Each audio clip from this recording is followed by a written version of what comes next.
Welcome to Middle Ground, the space between who you were and who you're becoming.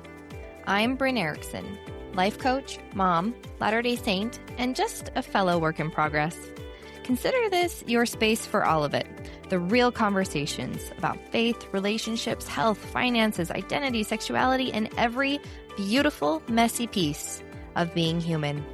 Because I believe the more honestly we see each other, the better we love ourselves and the people around us. If you felt that, you're in the right place. Let's get to it. Hey there. As you are listening to this podcast, if someone comes to mind that you wouldn't mind sharing with, that would be amazing. The algorithm is a real thing, and I would love for as many people that this podcast can serve to find it. If you feel like following or leaving a comment, all of that will help people find the Middle Ground podcast, and I would appreciate it so much. Now, enjoy this episode. Angela Nusbaum, thank you so much for being here. How are you? I'm good. Life is good, and it's a beautiful day. Well, wonderful. Angela helps people heal their body and spirit connection so they can empower their soul. I thought that was so beautiful. And you work through so many different modalities that we're going to be touching on. But before we do that, let's talk a little bit about what it is you do in your words. In my words. Yeah. So I feel like if I were to sum it up, it really is that we heal the connection between body and spirit so you can empower your soul. Satan is after your soul, not your body, not your spirit. He wants the connection. We just had Easter a few weeks ago, and I contemplated the thought, how incredible is it that Christ, the greatest of all, knew the value of the body so much that he came back for it. If I could have you understand that you were created spiritually before you were physically, but everything about you, your proportions, your symmetry, even down to your aches, your pains, everything about you is telling you about your gifts, your talents, your struggles, and your triumphs. And once you understand that, you can change your world. Yes, you truly could. Mm-hmm. And that's very deep. I have never been accused of being shallow. I love it. Well, soul work is deep work. Like so much of our life is on the surface, right? Mm-hmm. And so to go inside and truly connect with that inner part of us it's hard work, especially in these days where everyone is telling you what you should think, who you should be, what you should do. Yeah. My friend will tell you, stop shooting on yourself and remember that when you know better, you do better. But that is actually what I love about what I do, is because it's so easy to focus on our physical stuff, right? Like your body speaks to you in one of two ways. It'll speak to you through pleasure, or it will speak to you through pain. And when you stop listening in pleasure, it screams at you in pain. And so that's a lot of how I started. I started working with people who, I don't know if you're familiar with The Emotion Code by Bradley Nelson. I'm familiar a little bit. Yes. Okay. So shortly after I graduated and started my massage therapy career, I had a gentleman come in who he had migraines and pain so bad he would miss 3 to 4 days of work a week. And his wife came in. She was just getting to know me a little bit. She was actually the Relief Society president at the time. Heard that I can help people with migraines. And she's like, oh, my husband's going to see you. And so he did. And we worked on him, and like the massage helped, but there was something more. And I was like, what if we just tried this emotional release? And we went through, I don't even know how many emotions. And it got to a point where instead of seeing me every 2 days so that he could work, because he would be able to work after I'd work on him. And then he was seeing me once a week, and then every couple of weeks. And then I went for months without seeing him. I ran into him. I said, hey, what's going on? I haven't seen you. He says, oh, I don't get migraines anymore. I said, oh, okay. So it worked. That's amazing. But he had gone to specialists, MRIs, done all the things medically, and they kept telling him that nothing was wrong.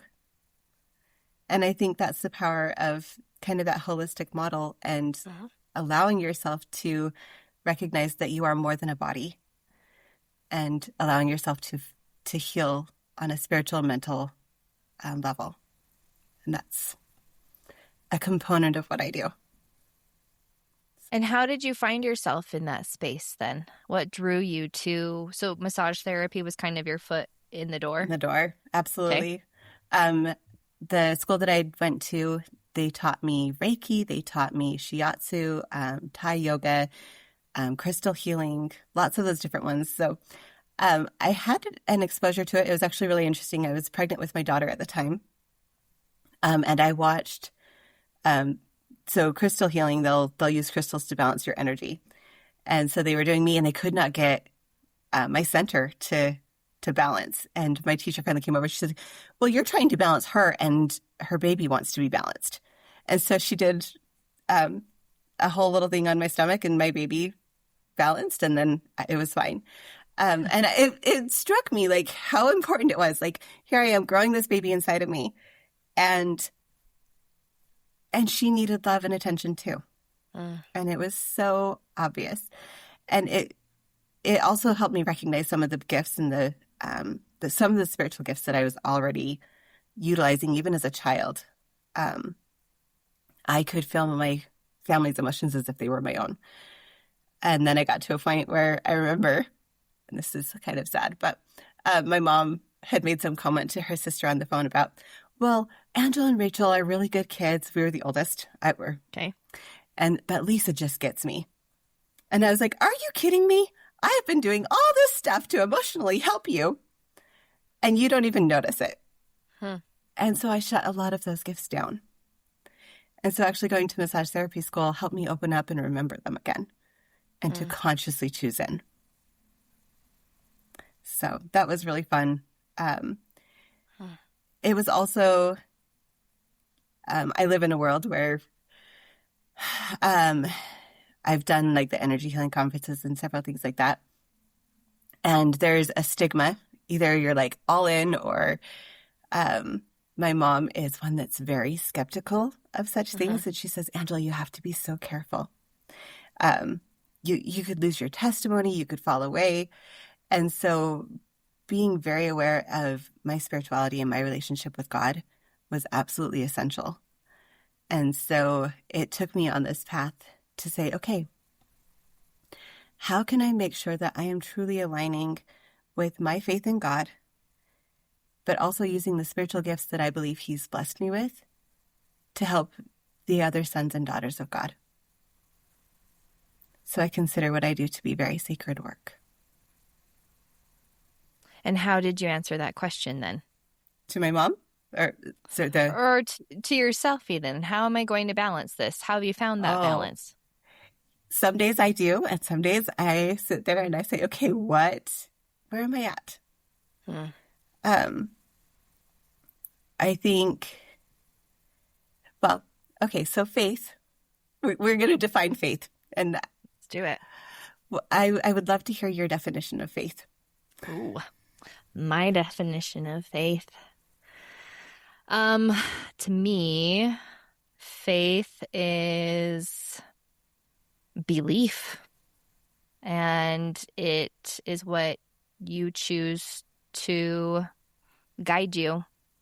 So it's believing in something and then allowing it to guide your life, I guess, in an essence, in a nutshell. Let's say that. I love that. I would also define belief as to be alive in. So if you are alive in what you are guided by, that's beautiful. Okay. Faith, the definition I grew up with is to believe in something that is not seen, which is true. So I focused a lot on truth growing up. In fact, one of my defining stories as a child was my dad. We went on a vacation to Nauvoo, Illinois, and saw the temple open house at the time. And of course, we went around and we saw all the historical sites, and a lot of them were owned by the FLDS Church. Keep in mind, I'm like, I don't know, 12, 13 years old, and very much a daddy's girl, want him to be happy with me, et cetera, et cetera. And he says, well, Angela, what did you think of the FLDS church? We'd gone to their museum and they'd given us a little museum video. It was like 15 minutes long, telling us they had a whole 10,000 members. And I was like, that's so few. How can they think that that's what they're, that's the extent of their progress? Was my 12-year-old brain. And he's like, well, what do you think of it? I was like, I think I'm offended that they think they have the truth and we don't. And my dad, the wise man that he was, sat there. And he says, Angela, you never have to be offended by truth. And the truth will always stand on its own. And it allowed me to actually look at other people's faith and other people's belief systems in a way that recognizing that they have found truth. And how could I, in my limited knowledge, judge them for something that is so beautiful? So I look on that a lot. You know, how am I defining my faith? How am I sitting in the truth that I know? Because truth can be circumscribed into a great whole. I don't pretend to know everything, and I'm excited to learn more. And some days I get people who come in and challenge my faith, whether it's, I had a client recently who informed me that he says, I don't think that life has hit you hard enough for you to understand where I'm at yet. I said, oh, let's talk about that. And we went through this whole experience. You know, he's gone through his living hell, truly. Mm-hmm. And I can't discount what he's gone through and still be authentic to the faith that I believe God loves us. And regardless of what you have gone through, he has a plan for it. It's not that it's part of God's plan. It's that he has a plan to make it all right. That's how I balance it. It's a whole lot of self-introspection, I suppose, and recognizing that I do not have all the answers. But God does, and I believe in him. I love that. You reframed some things for me that I guess are newer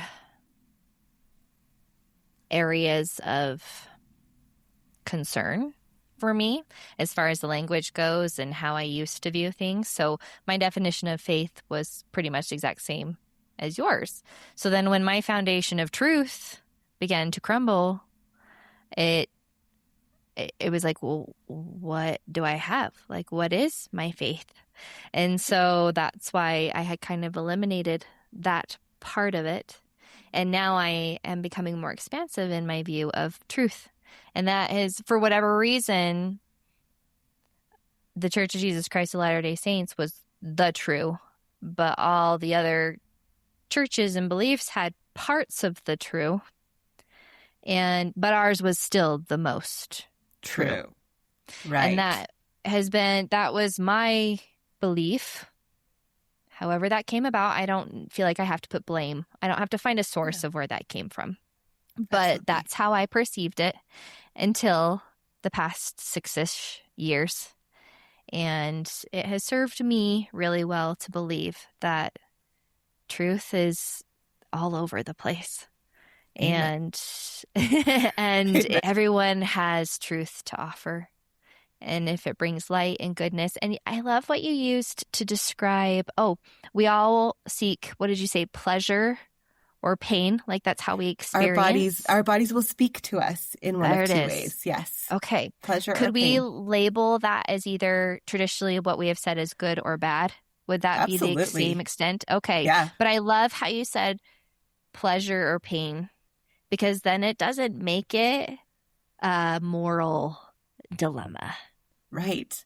Well, and that leads into like our whole sexual experience. Like, I think that's been a huge awakening for so many people because, you know, we say sexual sin is bad, and then you get married and you're supposed to do it all of a sudden. But But to put it in a framework that says you can have pleasure, you can have joy, or you can choose something different. Mm-hmm. Then it really comes back to the most powerful gift we have, which is our gift of agency. Mm-hmm. And we literally fought a war over that. So I figure it's pretty important. Mm-hmm. I thought that too. That comes up quite often in this podcast where we remind, or I share with the audience, in the LDS theology, before we came to Earth, there was a war and we had to choose, we're going to follow Satan or we're going to follow Christ's plan. And Christ wanted to give us agency and Satan didn't. And we're here because we chose to use this agency. And I don't know if that's really true or how it happened, but I really like it. And I like that agency was so important that that's why we came. And that theme keeps popping up. And I've been talking to a lot of people and reading a lot of things about inner authority lately and how us as mankind are just craving and wanting to be able to use our agency Absolutely. like fully. And it's a beautiful thing. And I'm all for it. I love the idea of agency. And I actually read something a few years back, and it talked about how essential opposition is in order to create growth. And so it was kind of a different view on LDS theology, like you said. But it was, Satan was not a name. Lucifer was not a name. It was a title. And so it was literally the occupation of Lucifer to create opposition in order for the rest of us to create expansion and growth. It's essential. It's essential. Absolutely. And how beautiful is that? And then because I believe that we are all God's children. And the idea that Christ can live a sinless life and I can't, something in me says, okay, but how can we improve upon that? And so to come back to this idea that, well, what if part of my existence, part of my creation necessitates a different type of learning and a different type of growth, just as Christ's growth was quote unquote perfect, which, by the way, if you look up in the dictionary, have you ever looked up the 1827 dictionary of perfection? I haven't, but I have looked up the Greek and Hebrew, and it doesn't mean without sin or flaw. No, it doesn't. I'm curious, what does it mean in Greek and Hebrew? The one that stood out to me the most was becoming whole and complete. And that's what the 1827 is. Yay. To make whole. Okay. Right. Mm-hmm. So. And you have to have both. One of my favorite conversations is with my friend Robin. We talk about contrast. And she teaches you, you have to have both. And they're both information about who you're becoming and how you experience things and the choices you're going to make based on this contrast. It doesn't always mean stop. It doesn't always mean this is bad, right? It is information to help you make choices, which is what agency is. Yes, absolutely. And choice is essential to our growth. Absolutely. That is another component of who I believe God is. God will never take away your agency. If he does, he would cease to be God. So when you're asking, why do all these things happen? Because he won't deny you your agency any more than he would deny anyone else's. Yeah, absolutely. Hey, really quick, if you're listening to this podcast, there's a good chance you're in the middle of something. Questions you haven't said out loud yet, a faith that feels different than you used to. And I've actually built a community. It's called Faith in Process. It's exactly for people like you and like me. It's actually the space I wish I had when I was in the middle of my big questions and when my faith was shifting. It's a membership community, specifically for Latter-day Saints who are expanding their faith and want to do it in good company. And if that sounds like you, come and join us. The waitlist is open at brynerickson.com/waitlist. I hope to see you there. Okay, so you are striving to help mankind connect with their bodies and souls to live their most empowered and beautiful lives. You use a couple of different modalities. You used introduced a couple that you learned through your massage therapy work, but you also mentioned to me that you do breath work, body mapping, and tantra. That's a new one for me. Tantra Let's touch means on all of those. Yeah. Yeah. First of all, tantra means to make whole. So a lot of people know it as like a sexual practice, because when you are working to become one with your partner, it can be a very intimate act. A lot of it's breath work. A lot of it is sitting in the space. But what I do is I teach you to do it with yourself first. If you cannot be intimate with yourself, how do you expect to be intimate with a partner? You don't even know who you are in that scenario. And bless you and I love you. So if you cannot sit in 1 minute by yourself, do not blame your partner for not being intimate with you. There's my soapbox. I won't get too much on that. I love that. I do too. So there's several practices that I teach people with Tantra, just to help you get to know yourself better. A lot of it is sensation, which no, I'm going to go there. I think it's so interesting that we talk about the garment in the Church of Jesus Christ of Latter-day Saints being a protection, a shield and a protection. But what if the garment is actually your coat of skins? What if it actually is your body?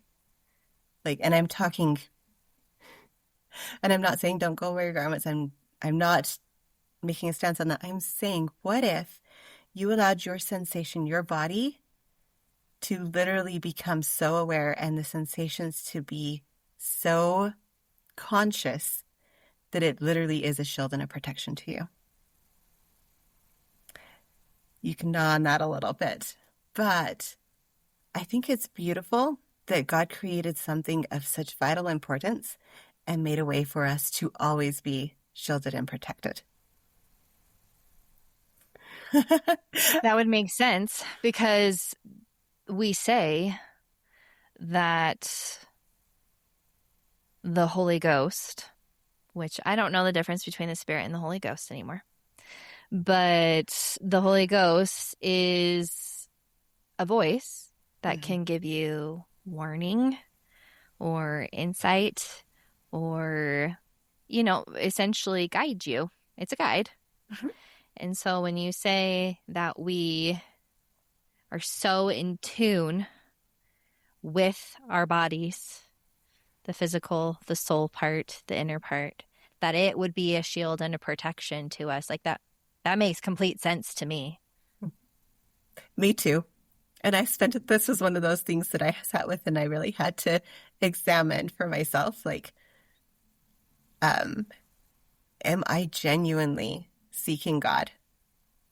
Because if this is of such vital importance that I'm supposed to wear it all the time, then what does that truly look like in my relationship with God? That's a beautiful thought. Yes.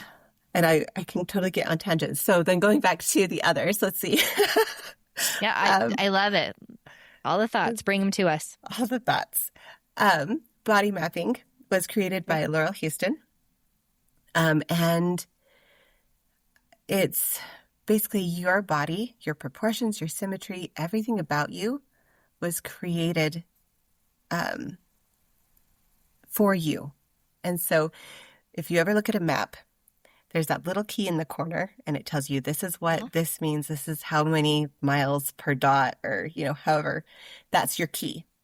Well, your body is your key to your map, to your spiritual gifts and your talents that are so essential to your growth, that God literally left you with the map, the key to your map, so you can remember. Okay, so our bodies have this key. That's awesome. I love that. That visual is really beautiful. And then a map. I'm kind of having a hard time. So What would the map be? The map is, no one came with a manual. But everyone Truth. has a map, right? We wish. Mom of 4 kids here. I'm like, I really wish you came with a manual right now. I just look up this one little thing about abstinence or... Yes. Because in the good times, you're like, oh, I've got this. Mm-hmm. It's the times when they're like, I have asked you to clean your room 5 times, and you're still sitting here. What is going on? Yeah. Let's crack the code here. How do I make you do what I need you to do? Right. and so much of that, body mapping actually helped me with that. My son, it's funny because part of it, he has a very strong jawline, which means that he will say what he means and he'll be very direct and forthcoming. But his nose is just a little bit flatter and a little bit wider. And so among many other things that it means, we talk about how his definition of value is a little bit skewed. So when I tell him to go and clean his room, he has no problem telling me, I don't really want to do that. But the value, he sees how I value it. Mm-hmm. He does not. And so, but he's willing to invest a lot into any relationship. And all that is seen in his nose. Like, it's hard to tell that on audio because I'm like, I want to show you how the proportions work. But he has a lot of value and he shares a lot of value. But because he is not defined in it, mm-hmm. and he will say what he means, he's like, I don't care to do that. Mm-hmm. So then to say, okay, Zach, it's important for me that you get your room cleaned today. I know you have to do your homework, and I know you need a snack because he's a growing boy. Mm-hmm. So here's your snack. I need you to do this. Can you do that for me? And I said, oh, yeah, I'll do it for you. He will not clean his room for him, but he will clean it for me. Interesting. Because he values my relationship with him, mm-hmm. but not the clean room. In fact, he will spread his books out as a kid. He would get all of his Dogman books and his Percy Jackson, and they'd be face up, littered across the floor. So there's 50 books. He's like, look, I organized it. And I'm like, aww. You have a bookshelf. Like, yes, I can see that. And I can appreciate it for now, but put it away. Put it away. Yep. But he valued that. And Absolutely. So it had to be in his face. And he couldn't understand how that wasn't mm-hmm. cleaning. Yeah. And there are so many different forms. I mean, this is a tangent, but I've seen Absolutely. it. There are so many different ways of organizing a space. And there's names for how people have organization. And for a lot of people, it looks cluttered and disorganized. And yet that person knows exactly where everything is, right? Yep. So that is such an interesting part of being a part of a family too, is because you realize everyone operates differently. Mm-hmm. But we also need to have cohesion, and some of us value organization and cleanliness a little bit more than others, right? And it's not just, and that's something I tell my kids. I'm like, look, you get to do, when you have your house, you can do it however you want. But let me tell you why I value this way. And one day you don't have to do it this way if you don't want. But for now, we'll compromise, and I'll let it become a mess for a few days, whatever. But at the end of the day, it needs to be put away and organized and clean. And so it's just, it's been a different conversation rather than, no, this is the way you do it because you live in this house and this is the expectation. But it's a little bit more, I don't know, just overall evaluating my own beliefs has helped me allow other people to have their beliefs as well, even with my children in every aspect, not even just religion, but right. how they keep their room clean and how they wear my 7-year-old is now wearing his outfit that he wants to wear the next day to bed so that he doesn't have to change and then go to school. And I was like, whatever, you're in clean clothes. You're not getting them dirty before you go to school. You don't smell funny. Great. Do it. I think it's weird. I would not choose that for myself, So it's allowed me to loosen my grip on so many things where it's no, it has to be done my way. And right. allowing my children to utilize their agency as well, because it matters so much to me now. And so that was a tangent on its own. Sorry. Right. Well, and it helps you feel more free too, doesn't it? Truth. Yes, it really does. Because then I don't have to hold myself to this standard. of like, no, this is the way it is. And I have to fight you on this to make sure that we're all meeting this standard up here. Yeah. Because that's the way it's supposed to be. We're supposed to be this way. Well, and it has been freeing. Yeah. And like my kids at mealtime, they're up and down and up and down. And I used to get so frustrated and sad at mealtime because we weren't all sitting and having a conversation with the 4-year-old and the 7-year-old and the 1-year-old. And when I just realized, you know, there are a lot of different ways for families to have family dinner. I need to figure out how my family has family dinner. Beautiful. So what does it look like now? Up and down. Up and down. It still does, because I was like, this one day they will be teenagers and they will probably sit here, or they won't even want to be here. I don't know. Yeah. And one day I will be begging them to go run around outside. One day I will be begging them to engage like in banter, and I'll miss talking about farts and burps and, you know, like, yes. So it's like this balance of being present and realizing that we can readjust as we go, but finding beauty in where we're at in this moment, and that there doesn't have to be anything wrong with how we're doing things in this moment, just because it's not how so-and-so does it. And that's how I used to think we were supposed to do it. Mm-hmm. But how does my family, how does the Erickson family look at dinner time? And it can be, I have given us permission to look totally different than every other family in the world. And I think that's the whole point. Like, we all came here completely different for a reason. And yet the natural man says, no, conformity. All of us have to be the same way. And I do find rules to be helpful and traffic laws to be helpful, you know, but I don't think that it's that rule all the time in all spaces. Right. I love the quote. I think it was from Camelot. And don't quote me on that because I have not seen it since I was in high school. But good one. He says, there are laws that bind men and there are laws that set them free. Mm. So when you find the laws that set you free, those are the ones you want to follow. And I love that you pointed out everyone came here differently. Like, no one is exactly the same. And I just want to point that out because so many of us get stuck in this thing of, oh, I have to be perfect. I have to be as good as, and we measure ourselves against somebody else. And this was really almost violently brought to my attention this last weekend. My daughter, we told them, okay, we're going to go to the movies on Saturday, so we need to get up and make sure the house is clean before we leave. That's the rule.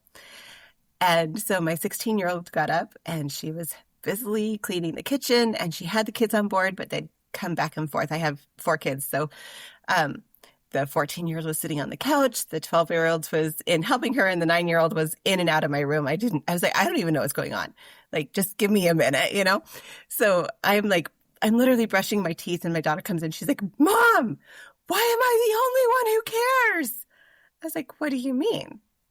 She says, you said that Caitlin is passionate and she always gets stuff done, but I'm the only one cleaning, aside from Emily.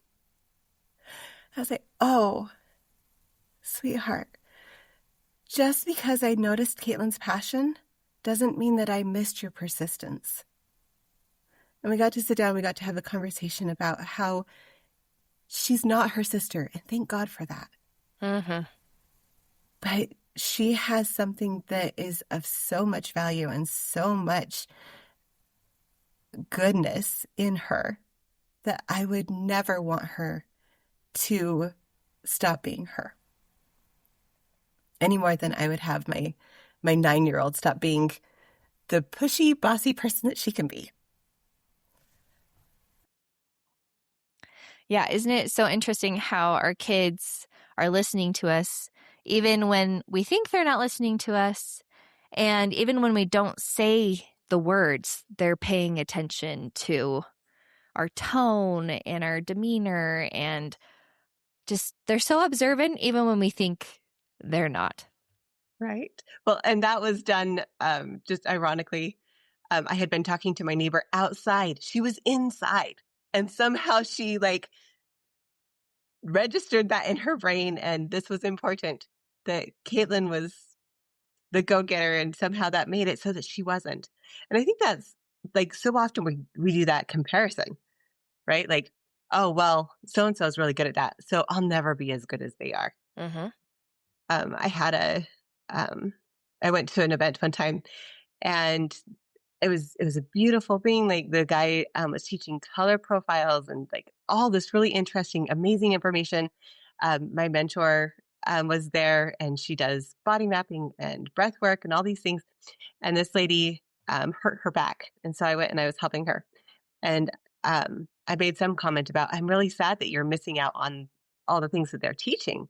She says, no, I think I'm exactly where I need to be. I've learned more from you in 15 minutes than I have from them in 2 days. And it struck me that I could still have value. I could still have a space where I touched people's lives, even though the people I admire were in the room.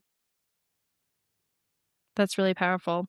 And what we need in one moment, well, a couple of thoughts come to my mind. Like, it's so cool that we think we need one thing, but then that can change. And I'm learning that's what I think is the avenue that I need to get what I need. I end up learning something different from being in that room or working with that person or visiting that person. When you went there with a certain intent, but you left being filled by something else. Mm-hmm. And that's why I love like following that intuition, that inner knowing, because it will guide you to where you need to get to be, even if it's the most roundabout way. And that's kind of like that's what faith is to me. It's just taking that next step that feels right, that looks right, and trusting that it will be. And for me, it's never failed me. Even if it doesn't turn out the way I wanted it to be, I learned something important in that step of my life. Absolutely. Years ago, just to prove your point, we had prayed that we would, my husband moved a lot with his job. And so we were praying that we would get on a job where we would stay there a little longer. Like there were a few jobs on the docket that were going to take 2 to 3 years. And we really wanted to be settled for a little bit of time. And so we prayed and we prayed. And the next thing we know, my husband comes home and he says, I just got laid off. And I was like, excuse me? We have a 6-week-old baby. They told us they were moving us. We turned in our 30 days notice. We have 3 weeks to find somewhere to live. And this is your answer, God? How dare you? And I remember waking up at 2 and 3 o'clock in the morning, going out to nurse my baby and just sitting on the couch crying and saying, God, what? We've done everything right. How could you betray us? And ironically, he had job offers within the week. We'd accepted a week later, and then we had to find a house. And that was a whole experience. Looking for housing in Salt Lake, Ogden area. During the Ogden tornado, this was 10 years ago. I don't know if you remember the tornado 10 years ago, but we were driving around in that. And again, I thought, we've been completely forgotten. God doesn't care about us anymore. In my very postpartum brain, I suppose. Oh, but yeah. I was like, why? And yet, we were able to move on time.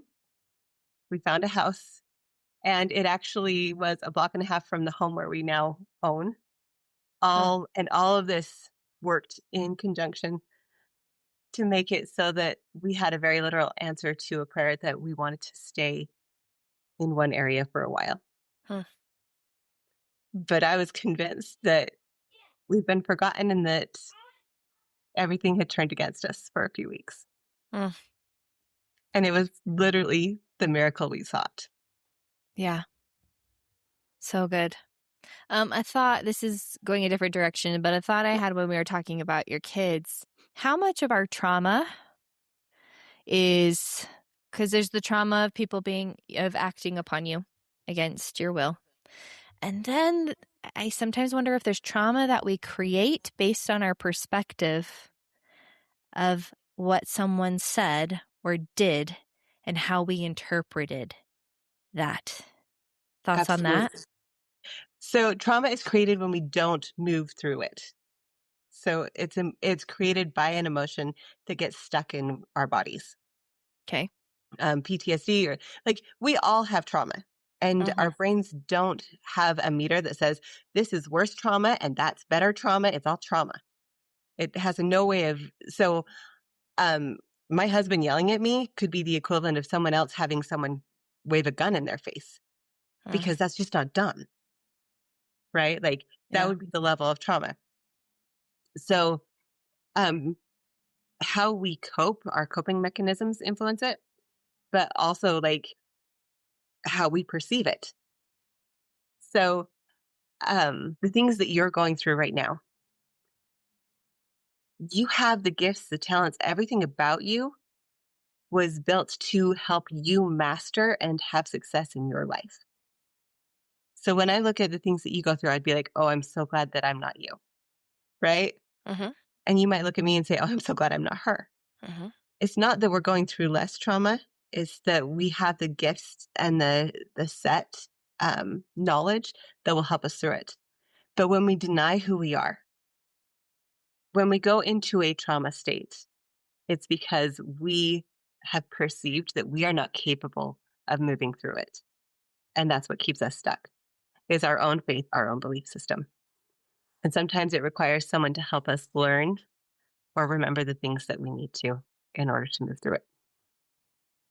Which essentially is, you are enough to get through this.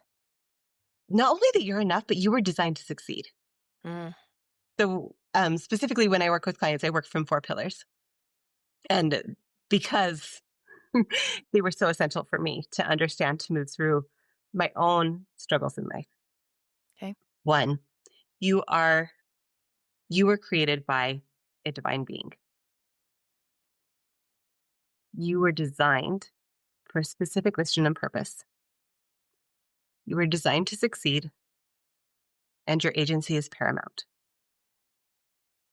And if you can understand that you were created by a divine being who is so immersed in your creation that he knows how many hairs are on your head, then surely he would design you to have your greatest outcome.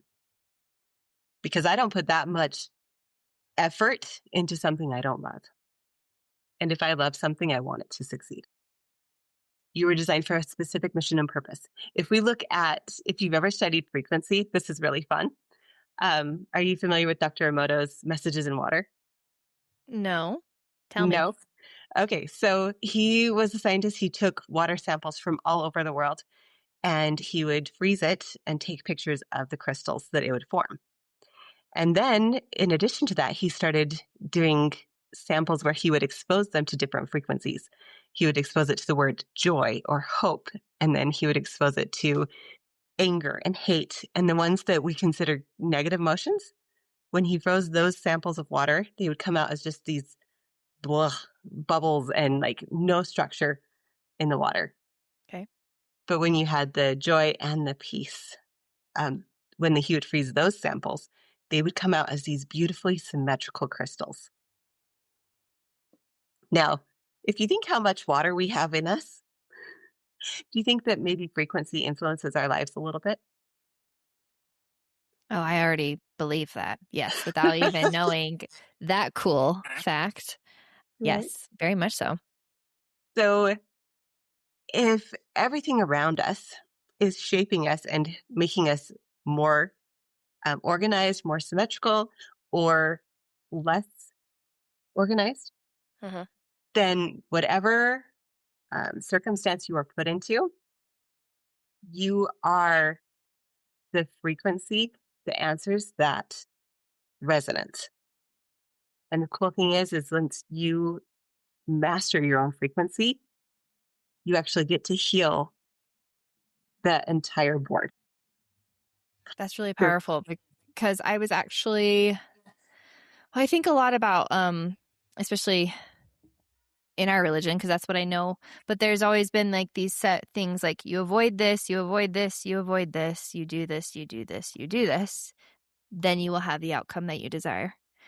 And yet, as I've gotten older, I'm realizing that formula isn't adding up for a lot of people. And there are certain things and spaces that we said, no, no, no, no. And a lot of people are actually like, well, actually, that helps me and that brings me connection. And I'm saying yes to these things. And I'm actually saying no to these things that we said were helpful because They they're were not for required. me. Yeah. And that created a lot of dissonance for me as I was sorting that out.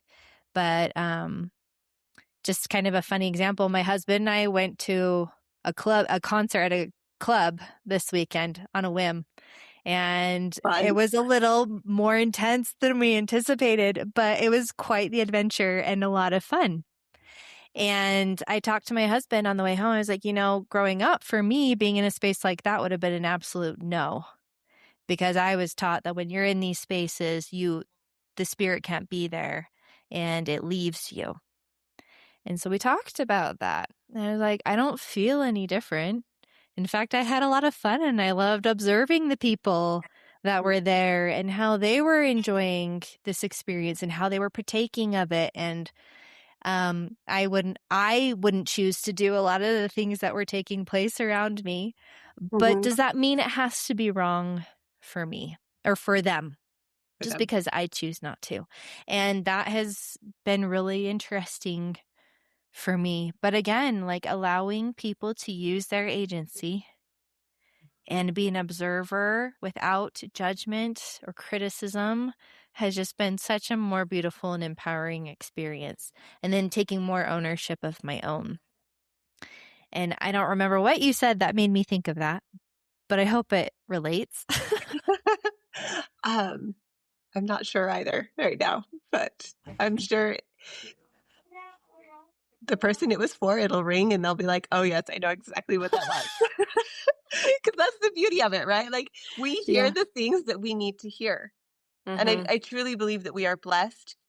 Well, and we can even look at the science of it, like that retinacular filter, before you get to your subconscious and back to your conscious, like it filters out the things that are not relevant. And it says, this is what you need. Like focus on this. And that's what heals, is our ability to be true to that voice that can resonate through both the conscious and the unconscious. Oh, I guess the reason I thought of that is because when we were talking about trauma, like I wouldn't take on your hard because that would be too hard for me. But you were set up and designed to be able to handle this. So I guess that's kind of like what I was thinking, that there isn't one roadmap. I love the body mapping thing, for that is designed for each person. And that's why sets of rules really can be a guide, but it doesn't mean that you are designed to follow that exact roadmap or those rules. I guess that's where that thought came from. Yes. Which I truly love. Like, if the truth can stand on its own, then to the best of my ability, that same judgment that you judge, you shall be judged. Well, if this is what I know and I understand, and if it is helping me create a relationship with God that is more authentic, then let's go for it. Just that simple. More than anything, I want that genuine relationship with my creator, because that's where I find peace and joy and love. And the more I connect with that, the more loving and peaceful I can be in my own life. Absolutely. And that was said so perfectly, because so many people I am talking to were showing up not only for themselves and for the world and for God as the perfect, flawless, beautiful, the person that we think we're supposed to be at all times. And that's exhausting. It is exhausting. And so that's why so many people are like, I'm out. Like, I don't want to do this anymore because it feels awful. And I'm realizing that the person I really am is pretty awesome. And I want to be them. And if God doesn't want me to be that person, well, I'm choosing me, instead of we've kind of skewed. We've skewed very much what how God views us and what God expects of us, if anything. I don't even know that there are any expectations. Right. And I think that it comes down to, there are laws that bind men and laws that set them free. But if we can't be authentically ourselves, I think we're actually denying God. So I don't know if you've ever read the book Punchinello. It's a children's book. It's been a minute, but yes, Wait a minute. with the So stickers. with the stickers, the puppet, he goes out and all he gets is dots. There's dots and there's stars, and he's all scratched and he doesn't have anything. He's not good enough to ever get stars. Right. And then he meets someone who doesn't have dots or stars. And she says, "We'll go up and talk to Eli, a synonym for God." And that's how I don't have any stickers. It's because I talk to Eli every day.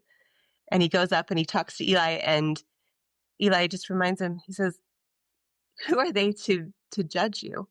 I made you, and I think you are special." Actually, that's the name of the book, because you are You are special. special. Um, and Punchinello leaves, and he thinks, "I think he really means it."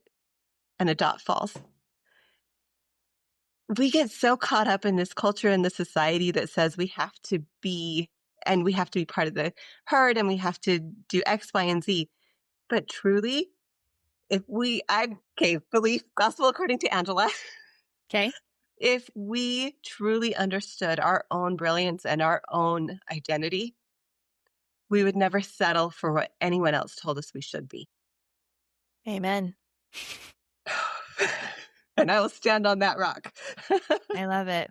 I'll stand with you because I believe it. And as I have really reflected upon the beliefs that have come up that no longer serve me, I keep coming back to that.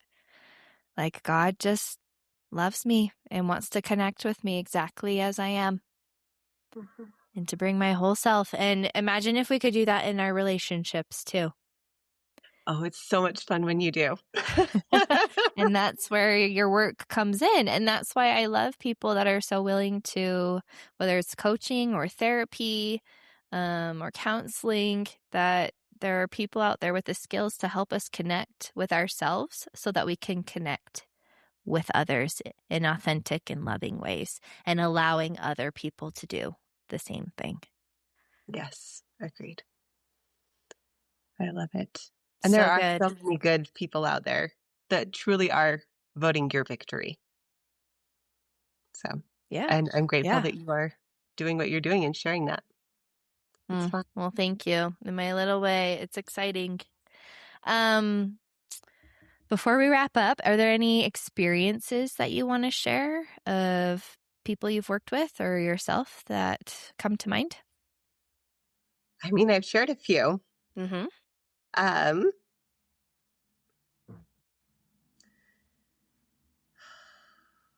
This has been really fun because it's allowed me to just kind of share as we go.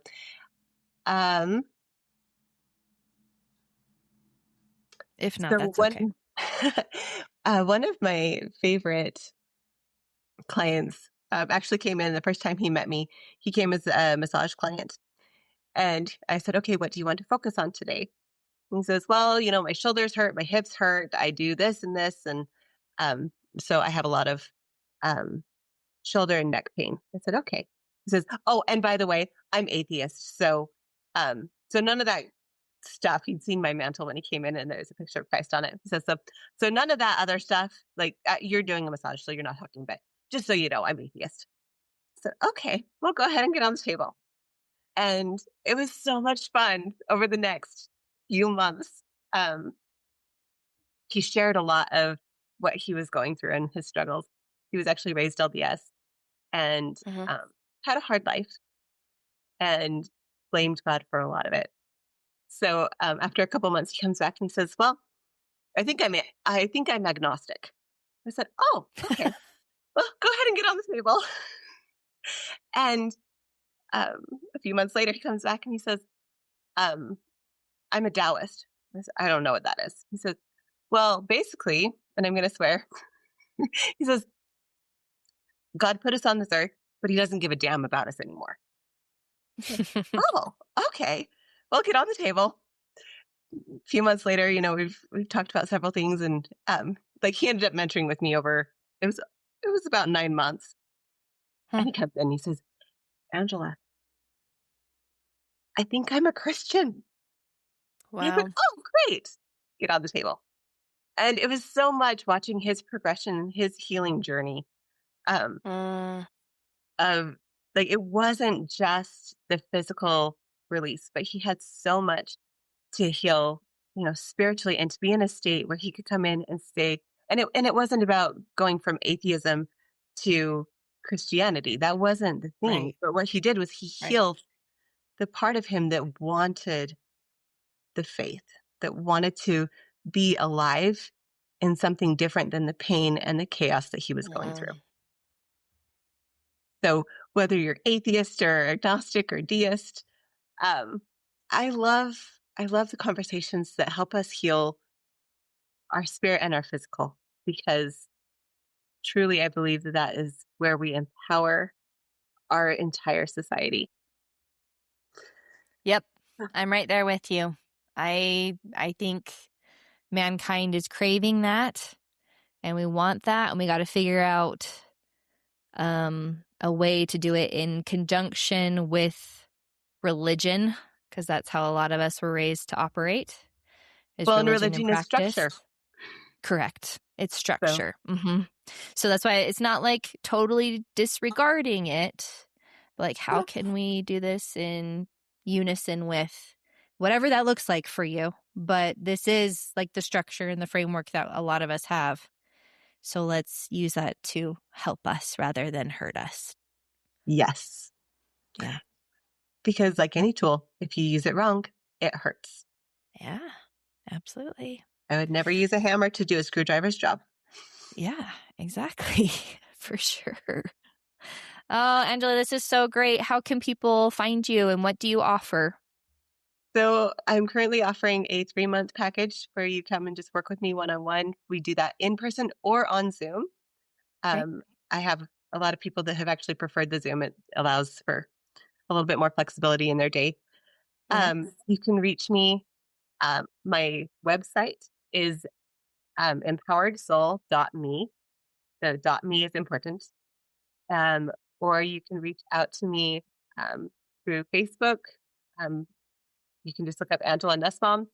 And I have a group page that you can find as well, Aligning with Angela.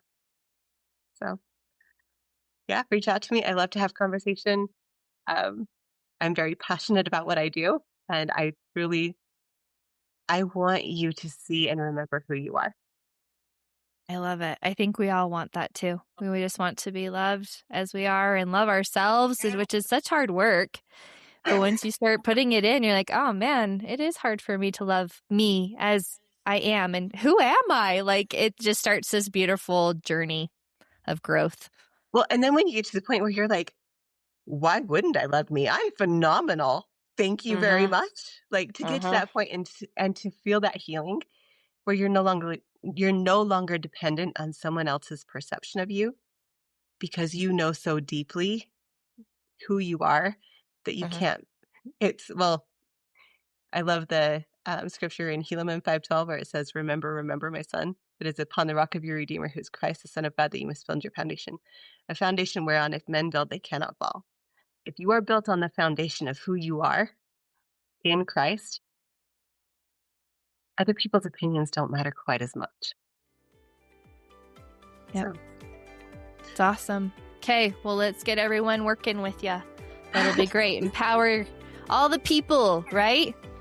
And even if you don't work with me, just remember that you really are so phenomenal. I love that. Perfect note to end on. Thanks so much, Angela. Thank you.